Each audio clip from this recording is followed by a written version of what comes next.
Bhavnagar LCB પોલીસે હેમલિયા મોલના પાર્કિંગમાં દારૂનું cutting થાય એ પહેલા જ બે શખ્સોને ઉઠાવી લીધા।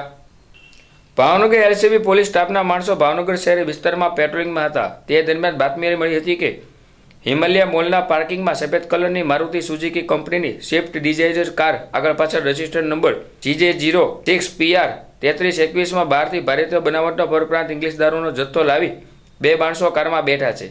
જે બાતમીના આધારે હેડ કરતા વિશાલ ઉર્ફે ગૌરવ સુરેન્દ્રપાલ પહેલ રે હરિયાણા અને મેહુલ પરસોત્તમભાઈ બારિયા રે સિયોર વાળાને ઝડપી લઈ ઇંગ્લિશ દારૂના જથ્થા સહિત 11,774ના મુદ્દામાલ સાથે બે ઇસમોને ઝડપી લીધા હતા। જ્યારે ફરાર આરોપી અજય રહે હરિયાણા, ભાવના ઉર્ફે આશા, મહેશભાઈ ઉર્ફે મહિલો ધરમસિંહભાઈ પરમાર રહે સોનગઢ અને હરેશ ઉર્ફે ભૈલું ધનજીભાઈ બારિયા રહે શિવાજી સર્કલ વાળાને ઝડપી લેવા ચક્રો ગતિમાન કર્યા છે।